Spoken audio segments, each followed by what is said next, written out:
Bismillahirrahmanirrahim. Alhamdulillahirabbil alamin.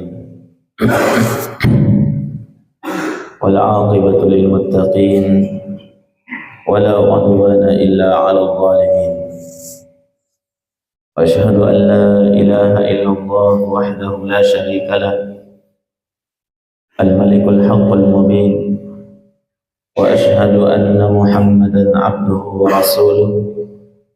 As-sadiqul wa'dil amin. Allahumma fasalli wa sallim wa barik ala nabiyyina Muhammadin wa ala alihi wa ashabihi wa man tabi'ahum bi ihsanin ila yaumiddin, amma ba'd.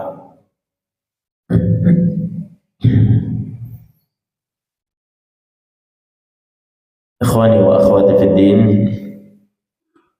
jamaah subuh yang dirahmati oleh Allah Subhanahu wa taala. Kita melanjutkan kembali pembahasan kita yang terputus tadi malam dari tadabbur surah Al-Balad, ya, di mana kita telah menyelesaikan ayat yang keempat, walaqad khalaqnal insana fi kabad, dan sungguh kami telah menciptakan manusia berada pada kabad. Kabad maknanya adalah kami menciptakan manusia pada bentuk yang paling sempurna dan bentuk tubuh yang tegap, dan mereka menghadapi kenyataan dalam kehidupan berupa apa? Kesulitan, kepayahan, ya, lelah berada dalam kehidupan dunia. Nah, kemudian setelah itu jemaah sekalian, pada ayat berikutnya Allah Subhanahu wa taala berfirman, ayahsabu, a'udzu billahi minasyaitonir rajim, ayahsabu allan yaqdir 'alaihi ahad.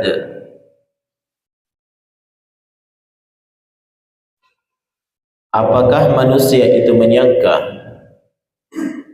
bahwa tidak ada seorang pun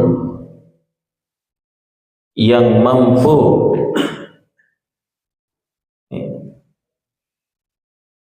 tidak ada satu pun yang mampu atas dirinya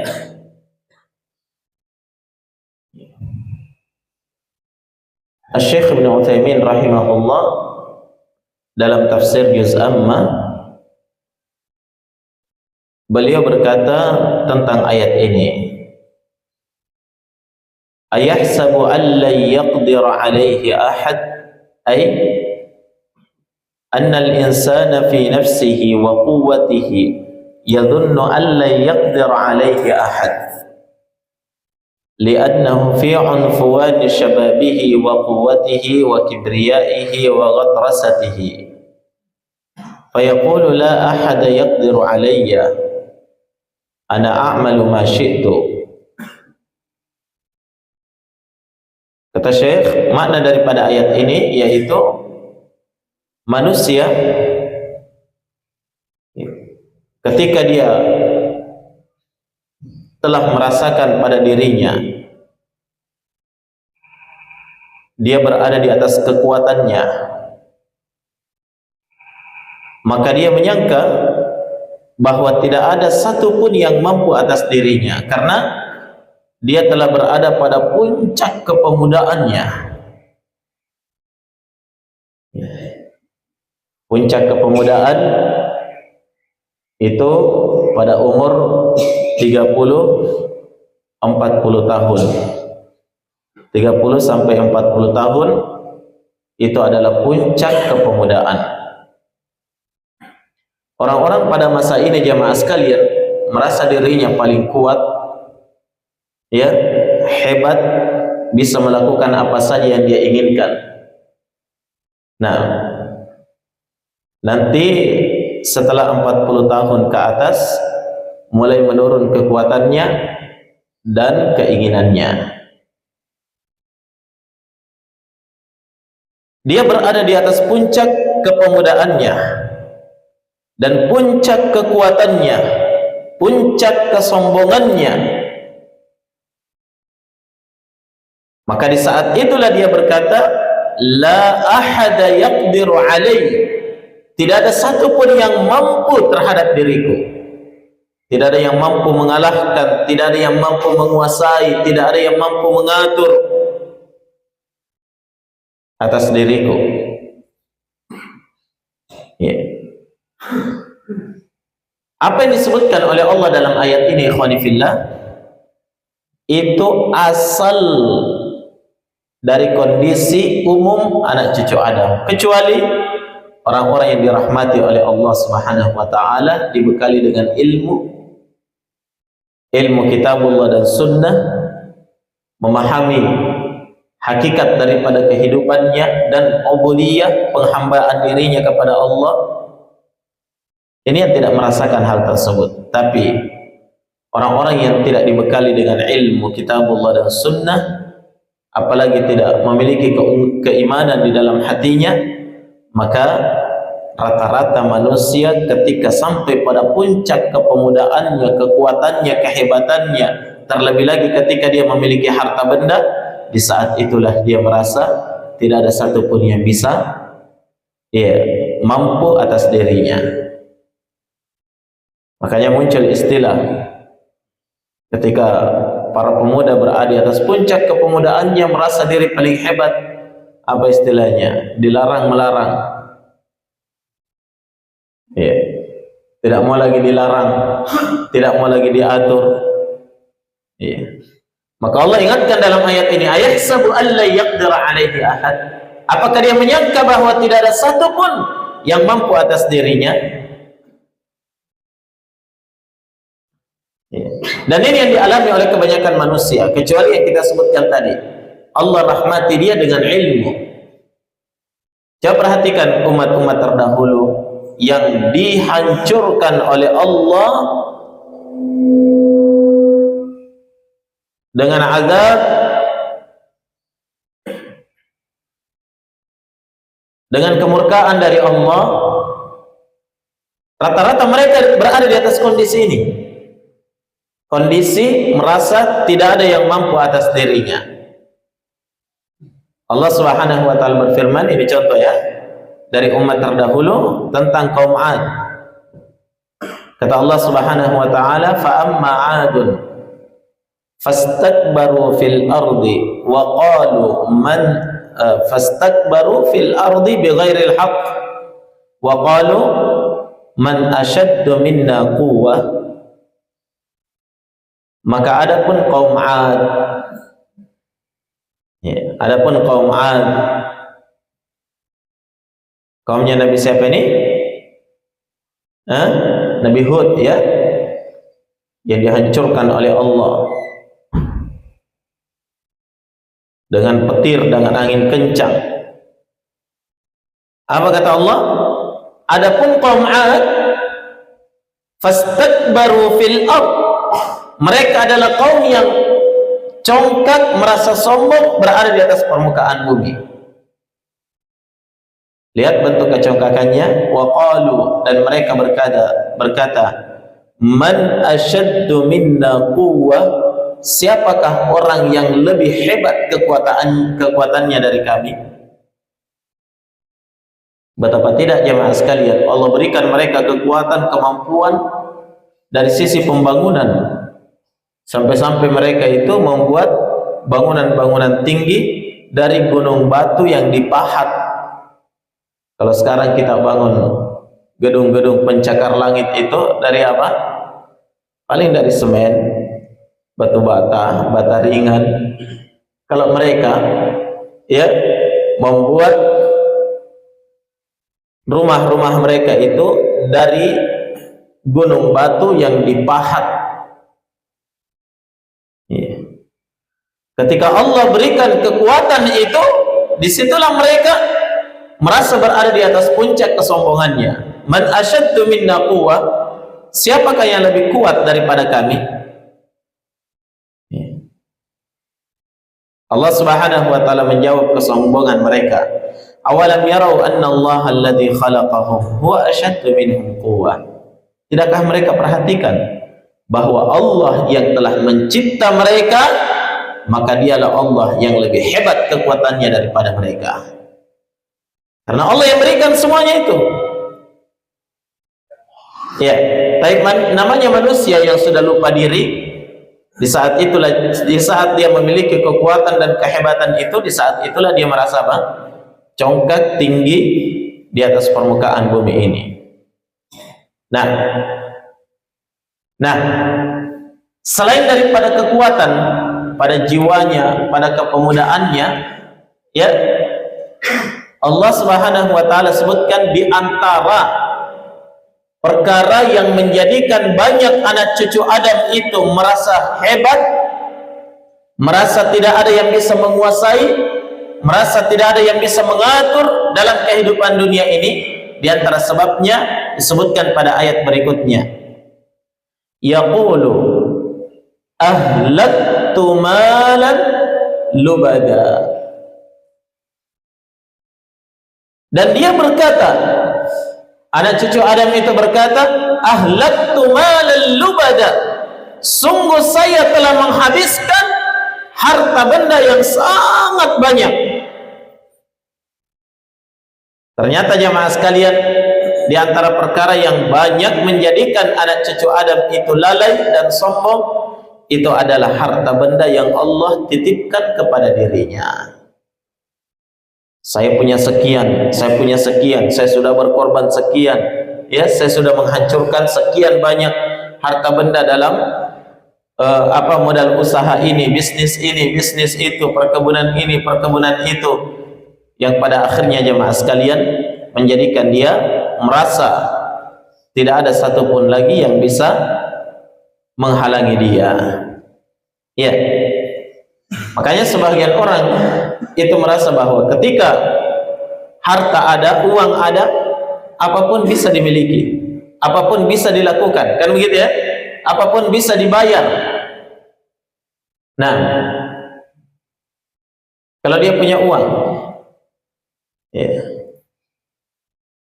saya ingat dulu ya, istilah teman-teman dulu ketika di pondok apa katanya, idza kana fulus kullu maksud lulus. Kalau sudah ada fulus, ada uang, semua yang kita maksudkan, kita inginkan, semuanya lulus itu. Nah, apapun bisa, mau jadi apa bisa. Kenapa? Ada uang. Tapi mereka tidak sadar bahwa tidak semua itu bisa dilakukan dengan uang. Iya. Di antaranya ilmu. Tidak ada orang yang bisa membeli ilmu. Ya, paling dia butuh uang, dalam prosesnya menuntut ilmu, begitu ya, butuh dana. Ya. Tapi itu bukan hal utama. Nah, karena terbukti disebutkan oleh para ulama, di antaranya Al-Imam Syafi'i, Imam Ahmad rahimahumullah taala, bahwa ilmu itu akan didapatkan ya dengan kefakiran. Syekh Muqbil rahimahullah taala, beliau juga pernah menegaskan di hadapan murid-muridnya, ya, kata beliau, betapa indahnya menuntut ilmu di atas kefakiran. Makanya seandainya ilmu itu bisa dibeli, maka yang paling berilmu itu adalah orang-orang kaya, kan begitu ya? Mereka tidak sadar itu. Orang-orang yang berduit itu tidak sadar bahwa tidak semuanya bisa mereka lakukan dengan harta. Akan tetapi ketika hatinya sudah dipenuhi dengan kecintaan terhadap harta, ini ucapannya, ahlaktu malal lubada.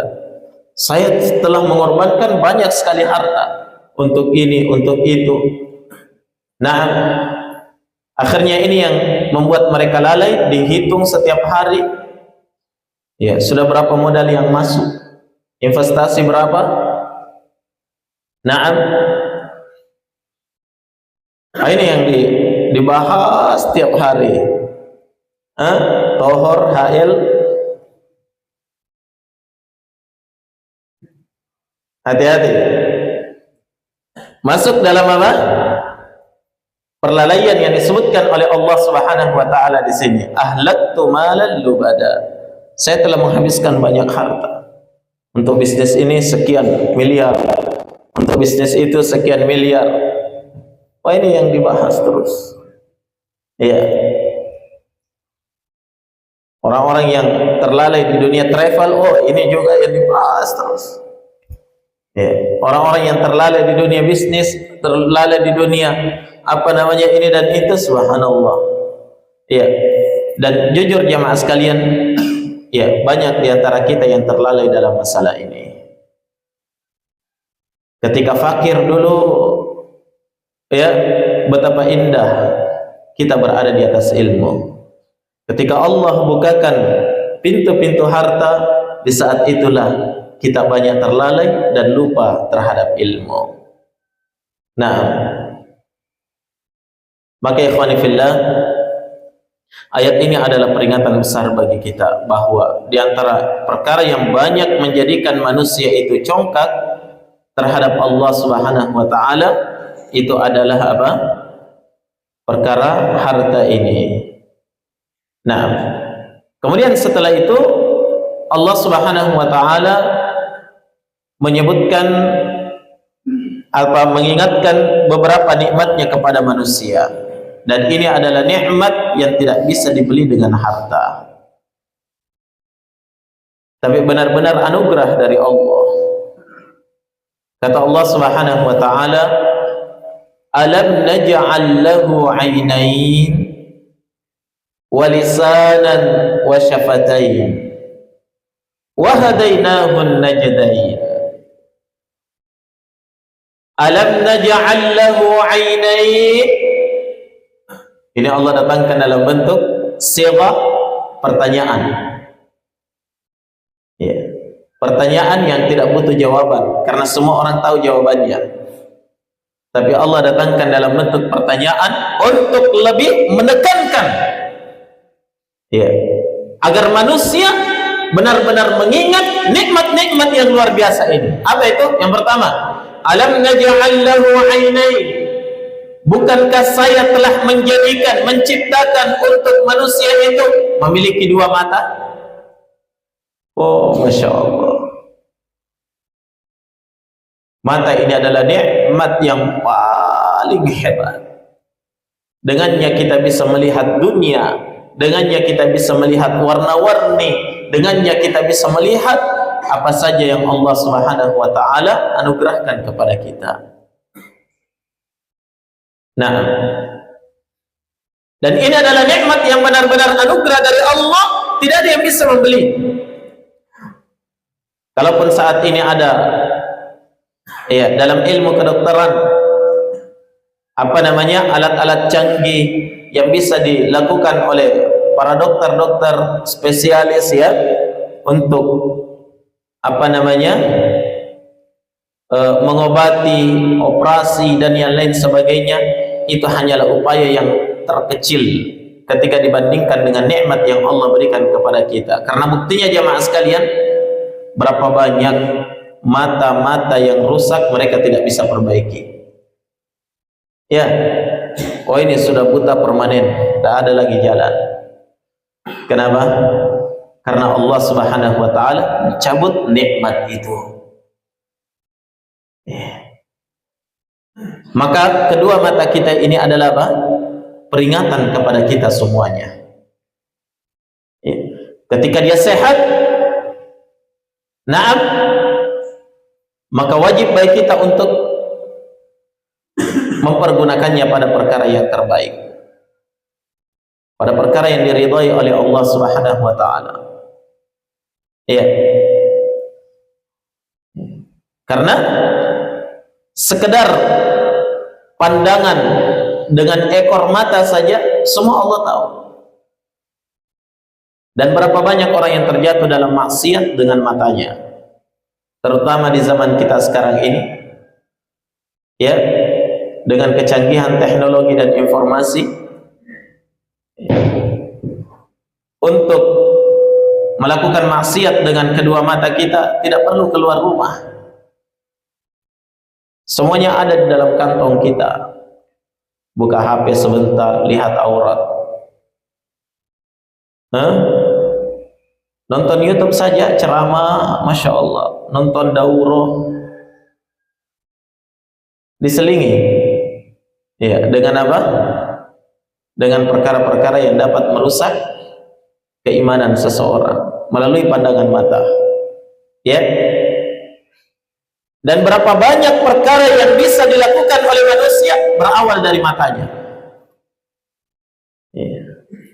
Oleh karena itu disebutkan oleh seorang penyair Arab, kullul hawadithi mabdaha minan nazar. Ya, katanya segala kejadian itu pangkalnya, asalnya dari pandangan mata. Kebaikankah, keburukankah, semuanya itu berawal dari pandangan mata. Jadi mata ini sebagai gerbang untuk hati kita. Dari pandangan mata masuk ke dalam hati, kan begitu ya? Ya. Pepatah Indonesia juga mengatakan dari gunung turun ke laut. Dari mana? Dari mata turun ke hati, kan begitu ya? Makanya adalah nikmat besar dari Allah. Yang Allah ingatkan di sini tidak perlu jawaban. Alam naj'al lahu 'ainain? Bukankah kami telah menciptakan untuk manusia dua mata? Kalau Allah ciptakan untuk kita dua mata, maka harusnya kita manfaatkan dengan sebaik-baiknya. Nah, nikmat yang sangat besar.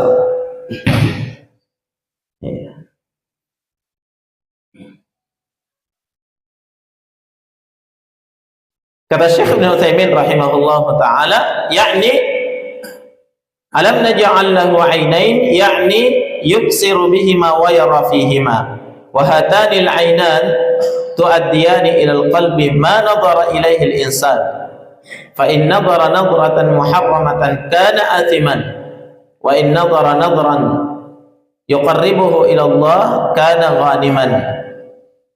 Wa idza nadhara ila ma yubahu lahu fa innahu la yuhmadu wa la yudham ma lam yakun hadha an-nadharu mufdiyan ila mahdhurin syar'iyyin fayakunu athiman bi hadha an-nadhar.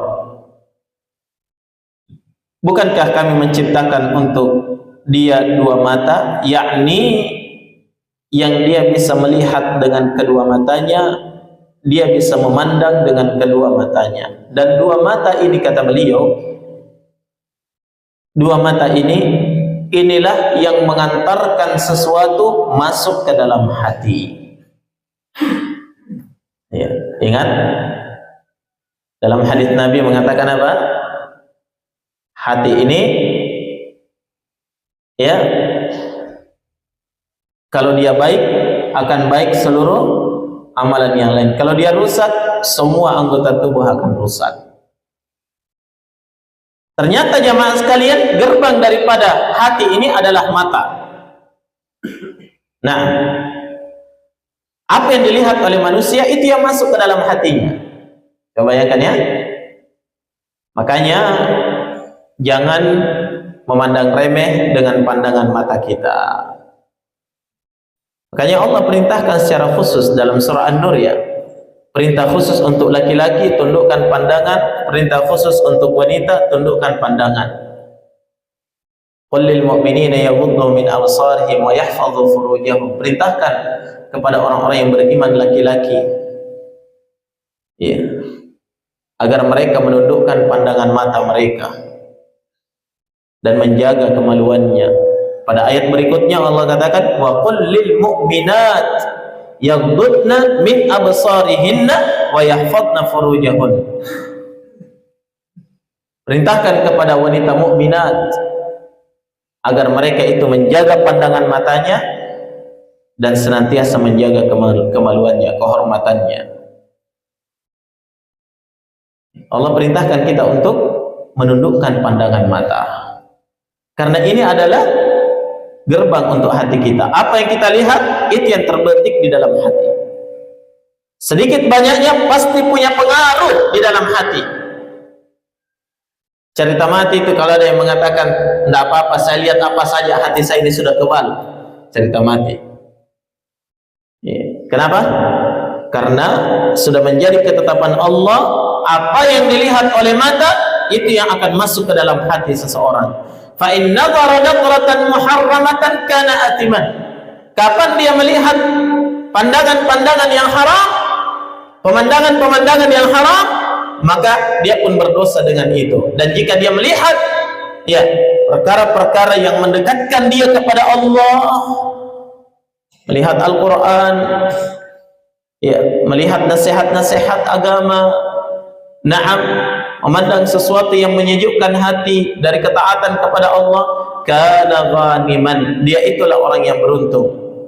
Dan kapan dia melihat perkara yang mubah, ya, perkara yang mubah, nah, maka dia tidak terpuji dengannya dan juga tidak berdosa dengannya, selama pandangan yang mubah ini tidak mengantarkan dia kepada perkara yang dilarang secara syar'i. Maka ketika kita buka HP, ini harus yang kita ingat, ini pandangan ketaatan atau pandangan dosa yang akan kita lihat ini. Yeah. Atau dia pandangan yang mubah. Kalau mubah agak mending ya. Yeah. Ikhwani fid din, rahimani wa rahimakumullah. Ini adalah nikmat yang banyak disalahgunakan oleh anak cucu Adam. Maka dari itu Allah peringatkan dalam Al-Quran, ya'lamu kha'inatal a'yun wa ma tukhfis sudur. Allah itu mengetahui khianatnya pandangan mata. Kadang kita merasa apa namanya, sebagian orang bisa mengelabui orang lain dari pandangan matanya, tapi Allah tahu pengkhianatan mata yang dilakukannya. Dan apa yang disembunyikan di dalam hati Allah tahu. Baik. Jadi ini nikmat yang pertama yang diingatkan oleh Allah di sini, dua mata. Kalau kita sadar itu adalah nikmat, pergunakan pada perkara yang diridhai oleh Allah Subhanahu wa taala, atau minimal dipergunakan untuk memandang sesuatu yang mubah, tidak halal dan tidak haram. Apa namanya? Tidak mendatangkan dosa dan juga tidak mendapatkan kebaikan atau pujian dari Allah Subhanahu wa taala. Minimal itu. Perkara yang mubah. Iya. Nah, ini juga peringatan bagi ahli konten. Iya. Ahli pembuat konten, hati-hati. Ini yang akan kita masukkan ke media sosial ini akan dipandang oleh sekian ribu bahkan sekian juta pasang mata. Iya. Perlihatkan kepada mereka hal-hal yang bermanfaat baik dalam keduniaan maupun perkara akhiratnya. Jangan sampai kita menjadi wasilah penyebab manusia itu menyalahgunakan pandangan matanya sehingga dia menjadi dosa jariah seumur hidup. Jelas ikhwan ya? Ya. Kemudian kata Allah berikutnya mengingatkan dua nikmat berikutnya selain kedua mata. Kata Allah, walisanan wa syafatain, dan bukankah kami telah menganugerahkan kepada manusia itu lisanan, satu lisan, lidah, wa syafatain, dan dua bibir. Ini juga nikmat yang tidak mungkin bisa dibeli, bahkan ditukar dengan apapun.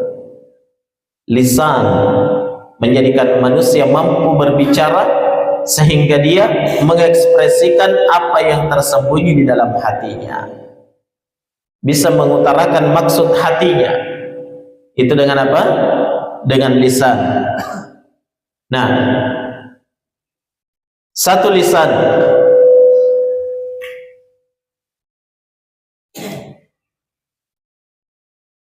baik, satu lisan dan dua bibir.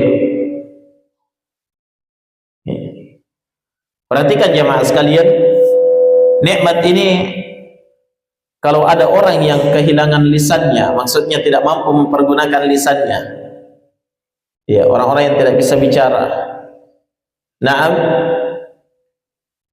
punya harta yang banyak sekali, mau membeli lisan yang sempurna seperti yang kita miliki, kira-kira ada?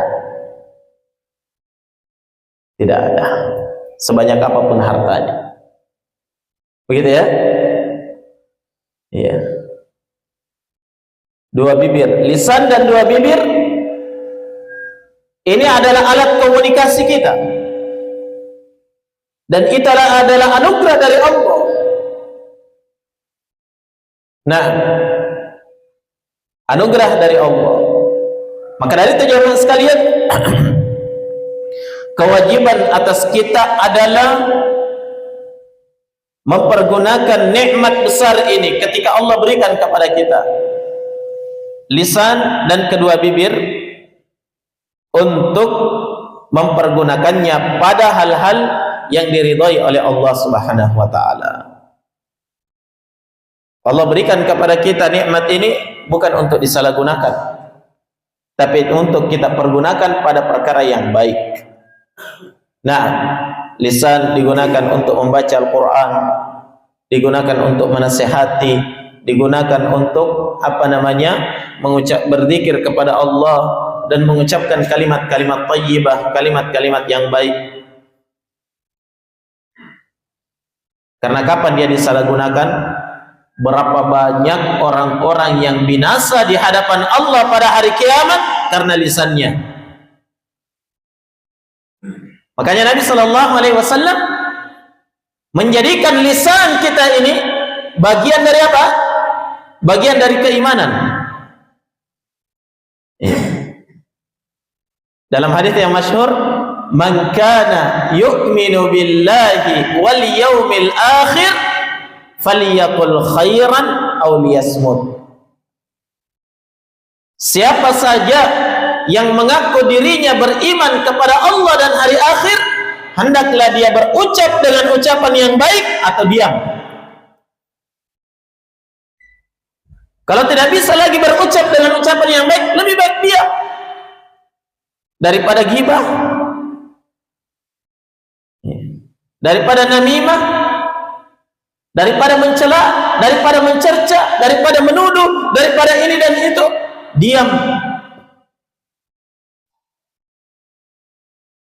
Banyak orang jamaah sekalian tidak bisa menjaga lisannya. tidak bisa menjaga lisannya. Paling lezat dan paling nikmat itu kalau lisan digunakan untuk menceritakan aib orang lain. Ghibah itu yang paling nikmat. Kenapa? Karena dibumbui oleh syaitan. Di saat itulah jamaah sekalian, kita tidak sadar kalau ini adalah nikmat dari Allah, dan kita pergunakan perkara yang dimurkai oleh Allah Subhanahu wa ta'ala. Ya, terutama dari kalangan wanita, banyak sekali yang menyalahgunakan nikmat besar ini. Kenapa? Karena menurut penelitian para ahli, katanya wanita itu dalam sehari harus mengeluarkan 70.000 kata. Kalau tidak dikeluarkan itu tidak puas. Makanya itu harus dikeluarkan dalam perkara yang baik ataupun dalam perkara yang buruk. Kalau tidak ada tetangga bisa diajak ngerumpi, sekarang bisa nelpon, video call. Kalau tidak ada lagi bisa diajak ngerumpi, tidak ada lagi diajak nelpon, suami yang diomeli. Yang penting bisa keluar 70.000 kata, kan begitu ya? Ingat kata Nabi SAW, siapa yang beriman kepada Allah dan hari akhir, falyaqul khairan aw liyasmut. Hendaklah dia berucap dengan ucapan yang baik, atau kalau tidak, diam. Nah, hendaklah dia diam. Jamaah sekalian yang dirahmati oleh Allah Subhanahu wa ta'ala, pepatah Indonesia yang mengatakan mulutmu adalah harimaumu, ini adalah pepatah yang harusnya senantiasa kita perhatikan. Nah, karena manusia bisa diangkat pada derajat yang sangat tinggi melalui lisannya, dan manusia juga bisa berada pada derajat yang paling rendah karena lisannya juga, karena lidahnya.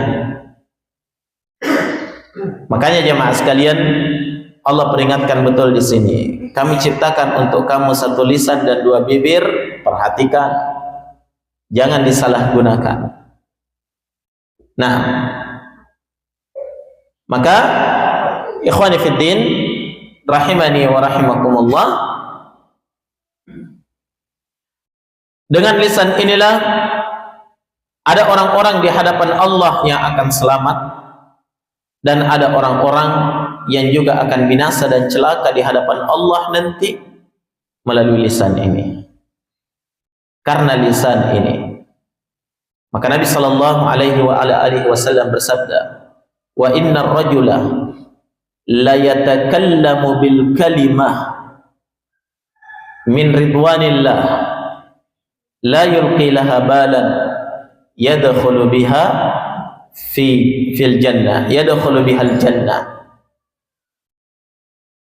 Ada seseorang yang mengucapkan satu kalimat, dia tidak pernah menyangka kalau ternyata karena satu kalimat ini dia dimasukkan ke dalam surga. Di antara kalimat itu jamaah sekalian, dan yang terbesarnya adalah kalimat tauhid yang merupakan kunci surga, la ilaha illallah.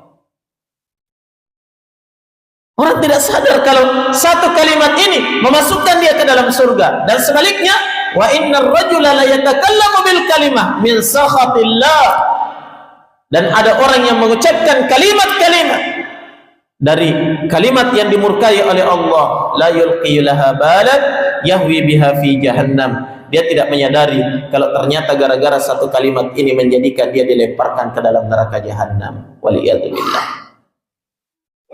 Apa artinya la yulqi laha balan?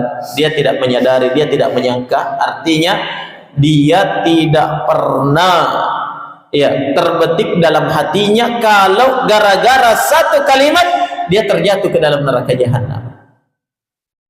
Maka penting sekali jamaah sekalian kita menjaga lisan ini, karena dia adalah nikmat besar dari Allah Subhanahu wa ta'ala. Dan lisan ini selama seseorang itu memilikinya, dia adalah nikmat yang awet, selalu ada. tidak hancur atau tidak berkurang dengan bertambahnya umur. Ya kan? Ya, kecuali orang sakit. Tapi kalau hanya bertambahnya umur, dia tidak berkurang. Beda dengan kedua mata. Kedua mata adalah nikmat dari Allah. Ketika dia masih kecil, masih kanak-kanak, terang pandangan matanya.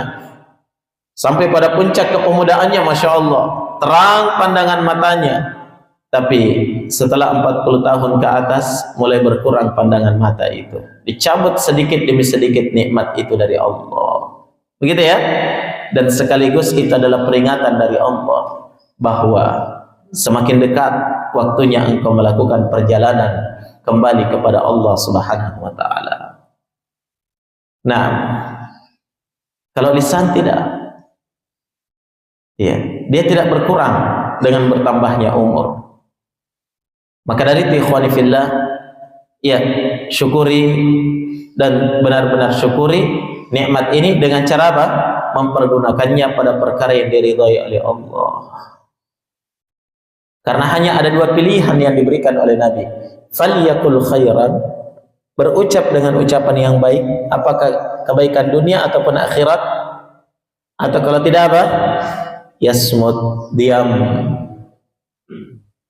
Ya, diam. Di saat itulah diam itu adalah emas. Nah, jemaah sekalian yang dirahmati oleh Allah Subhanahu wa taala, pindah pada ayat berikutnya. Setelah Allah mengingatkan nikmat besar ini, pada ayat yang ke-11 Allah berfirman, falaqtahamal aqabah.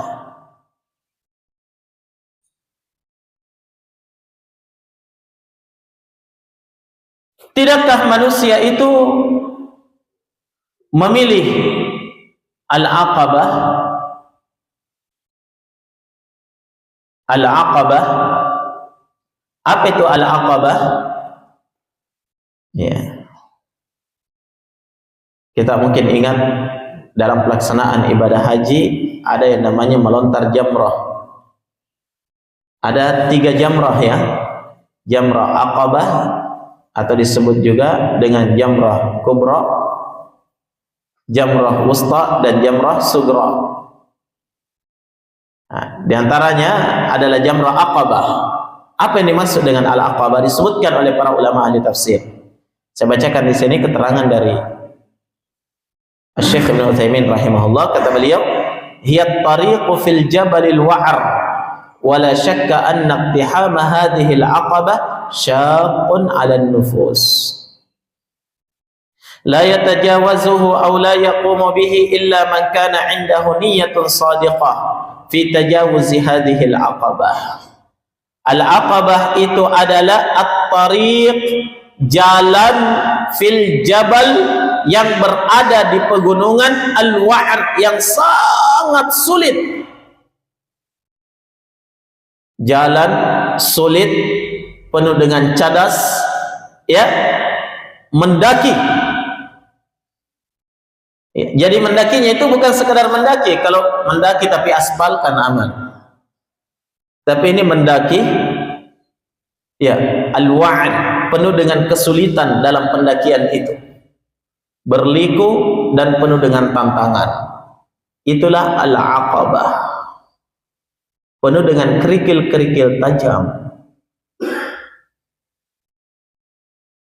Dan tidak diragukan, kata beliau, bahwa ya, melalui jalan al-aqabah ini syaqqun 'ala nufus, sangat-sangat berat, sulit pada jiwa manusia. Tidak ada yang bisa melewati al-aqabah itu, dan tidak ada yang bisa tegak dengan tegar mendakinya kecuali siapa yang memiliki niat yang jujur di dalam hati untuk melewati al-aqabah itu. Karena kalau melihat dari bawah saja, kalau setengah-setengah apa namanya niatnya untuk mendaki, baru dilihat dari bawah saja, apa itu? Bisa mendaki atau tidak? Kan begitu ya? Iya. Makanya jarang orang yang bisa melewati al-aqabah itu. Jalan yang mendaki penuh dengan rintangan. Apa yang dimaksud dengan al-aqabah di sini? Kenapa Allah menyebutkan falaqtahamal aqabah? Tidakkah manusia? Ya, manusia makhluk yang telah mengatakan tadi ahlaktu malal lubada, saya telah menghabiskan banyak harta dalam hidup ini. Orang-orang yang telah diberikan nikmat dua mata itu tadi, orang-orang yang telah diberikan nikmat satu lisan dan dua bibir itu tadi. Ya. Allah katakan falaqtahamal aqabah, tidakkah mereka mendaki, melewati jalan yang mendaki lagi sulit itu? Ya.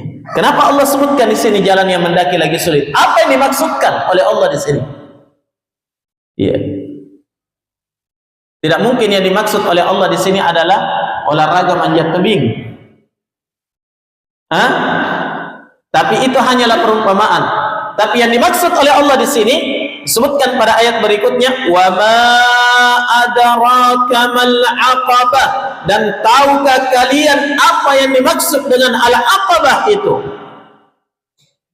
Jalan yang mendaki lagi sulit itu, yang jarang orang yang bisa melewatinya, kecuali orang-orang yang punya niat jujur dan tekad besar untuk bisa melewatinya.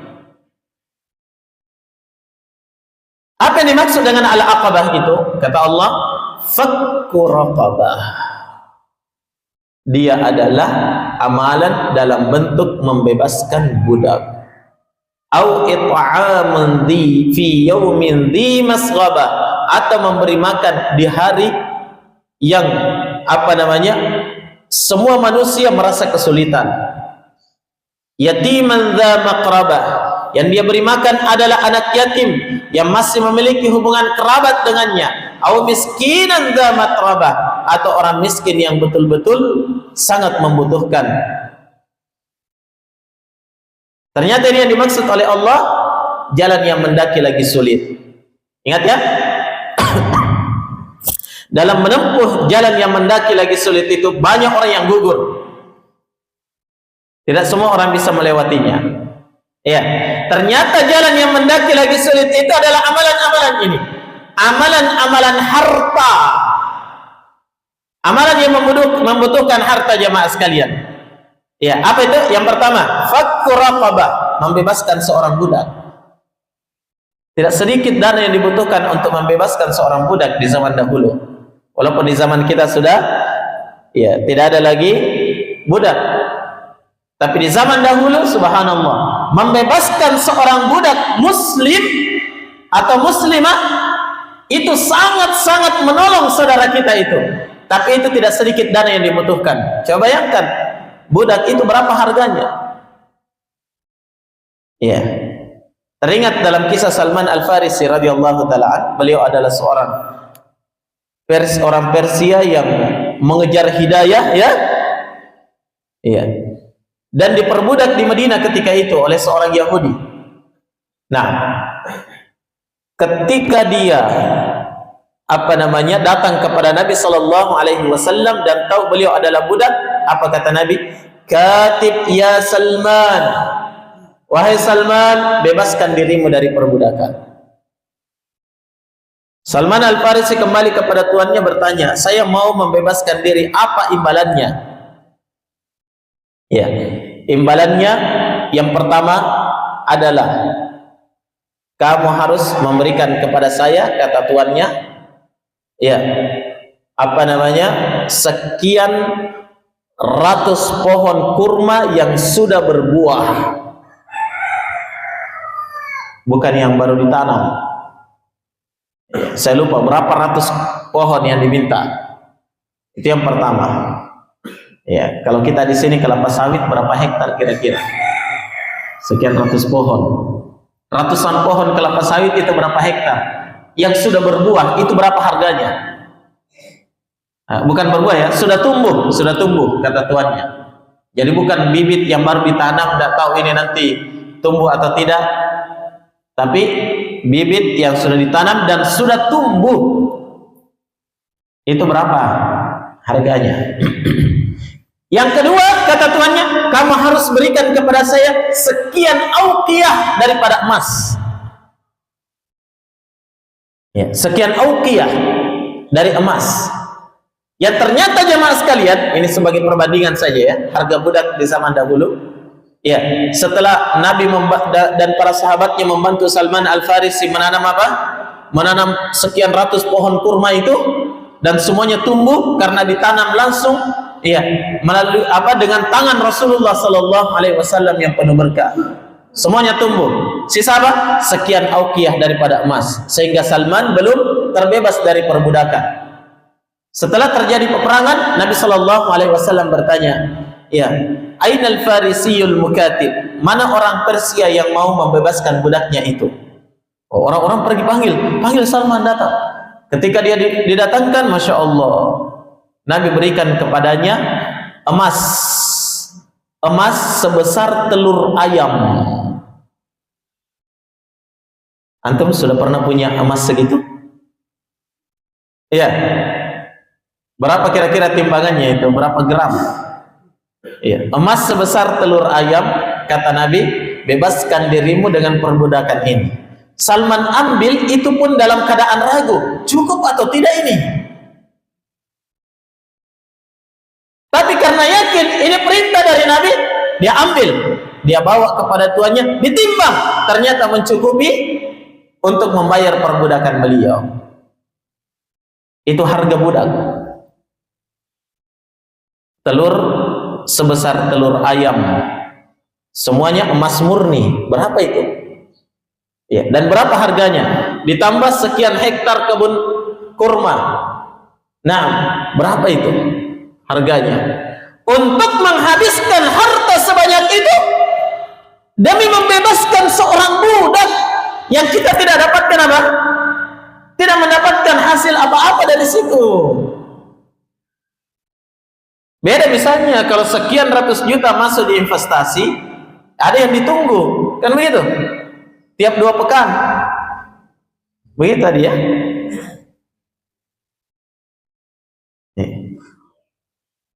Ada yang ditunggu, Masya Allah. Tapi ini menghabiskan sekian ratus juta, membebaskan seorang budak, tidak ada yang ditunggu, kecuali hanya pahala dari Allah.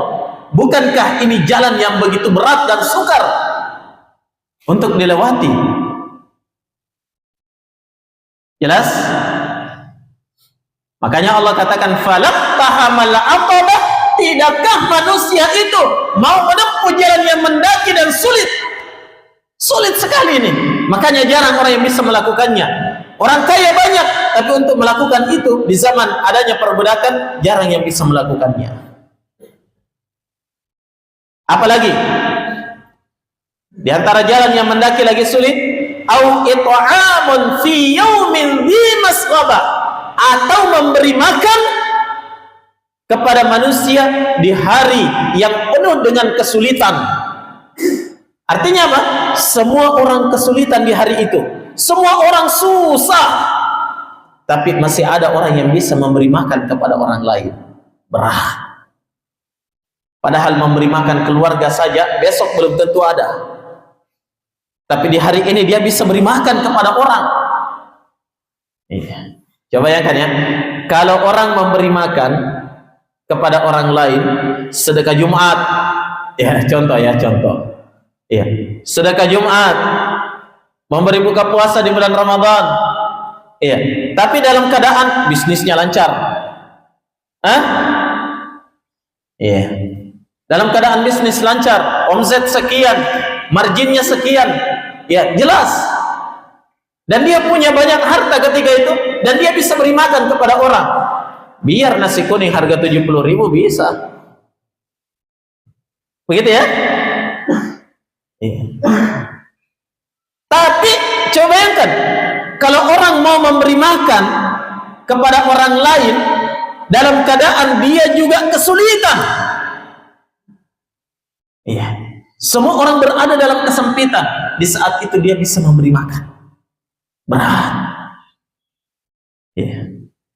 Atau dalam kondisi ekonominya lagi sulit juga, iya, lagi sulit ekonominya, tapi bisa memberi makan, bisa berinfak di saat itu adalah jalan yang sangat berat, kan begitu ya? Dan ini yang telah dilalui oleh para sahabat Nabi Sallallahu Alaihi Wasallam. Teringat ya bagaimana kisah ketika seorang sahabat yang datang ke majelis Nabi Sallallahu Alaihi Wasallam, langsung mengatakan, ya Rasulullah, ini ja'i'. Ya Rasulullah, saya ini kelaparan, lapar. Nabi masuk kepada istrinya Aisyah. Apa kata Aisyah? Ketika Nabi bertanya, hal indaki syai', kamu punya sesuatu? Kata Aisyah, la illal ma'. Tidak ada yang kita punya wahai Nabi, cuma air.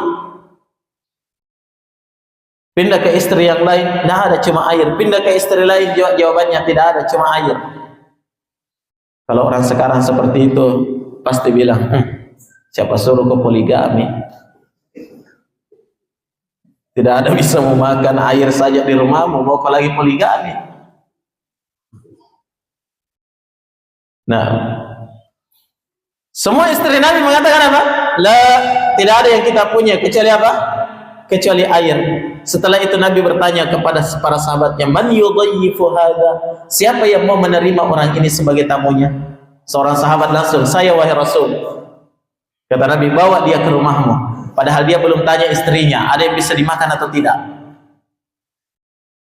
Iya, saya wahai Rasul. Dia bawa ke rumahnya. Ketika tiba di rumahnya, dia tanya kepada istrinya, ada sesuatu untuk tamu kita? Katanya, tidak ada. Yang ada ya hanya ya beberapa gandum dan minyak samin, persiapan untuk makan anak kita malam ini. Kita berdua pun tidak dapat. Hanya untuk makan anak kita di malam ini. Apa katanya? Itu tamu Rasulullah. Kita harus memuliakannya. Tidurkan anak kita. Ya, tidurkan anak kita. Kemudian saya akan mengolah gandumnya. Dia tidurkan anaknya dalam keadaan lapar. Setelah itu dia olah gandumnya. Istrinya menyiapkan minyak samin. Setelah jadi roti, dia suguhkan di hadapan tamunya dalam kondisi lampu sengaja dibuat remang-remang, seakan-akan dia ikut makan dengan tamu, padahal tidak. Ya. Sulit sekali. Ya, dia beri makan kepada tamunya, seolah-olah dia juga ikut makan. Nah, setelah tamunya itu kenyang, dia tidur dalam keadaan kenyang, tuan rumah tidur dalam keadaan lapar, anak-anaknya tidur dalam keadaan lapar. Iya. Kalau mungkin, iya, kita tidur, saya misalnya dengan istri tidur dalam keadaan lapar, itu masih bisa ditolerir. Tapi ini anak-anak tidur dalam keadaan lapar. Siapapun orang tua tidak ada yang tega. Iya. Tapi memberi makan dalam kondisi seperti ini jamaah sekalian, itu masuk dalam al-aqabah, menempuh jalan yang mendaki lagi sulit. Yang disebutkan oleh Allah dalam ayat ini, falaqtahamal aqabah, tidakkah manusia itu mau mendaki jalan yang mendaki lagi sulit? Berat. Jarang ada orang yang mau berinfak dalam kondisi kekurangan seperti ini. Betul? Jarang.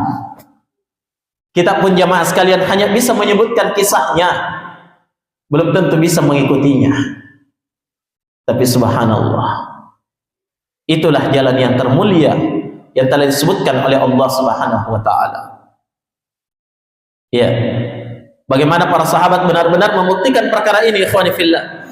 Dalam sebuah peperangan misalnya, ya, dalam sebuah peperangan, ya, ketika selesai peperangan, orang-orang pergi mencari siapa korbannya, yang mulai ditolong, yang masih bisa ditolong. Ya, terdengar ada orang yang berteriak, air, air. Dalam keadaan terluka, sakarat, air. Maka seorang sahabat Nabi datang membawa satu bejana air, mau diberi minum kepadanya. Belum diminum, tiba-tiba dia dengar ada sahabat yang lain yang juga berteriak air. Maka yang berteriak ini, yang awal ini mengatakan, beri dia minum. Akhirnya sahabat ini pergi membawa ke sana.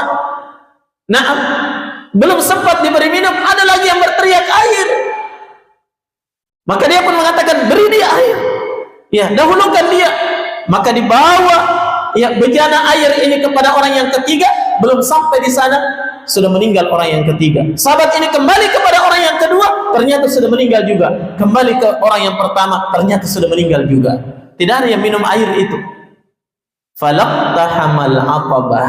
Tidakkah manusia menempuh jalan yang sukar lagi mendaki itu? Oleh karena itu, Syekh Utsaimin tadi menyebutkan keterangannya di awal bahwa tidak ada yang bisa melewatinya kecuali orang-orang yang memiliki niyatun shadiqah, niat yang jujur, mengharapkan apa? Mengharapkan keridhaan Allah, dan orang-orang yang benar-benar mau berkorban. Ya, ini ajakan kepada siapa tadi? Orang-orang yang mengatakan ahlaktu malan lubada, saya telah menghabiskan harta yang banyak untuk bisnis ini, untuk bisnis itu. Bahkan ada yang menghabiskan hartanya pada perkara yang sia-sia, menjadi sponsor olahraga ini, sponsor olahraga itu, sponsor konser musik ini dan itu.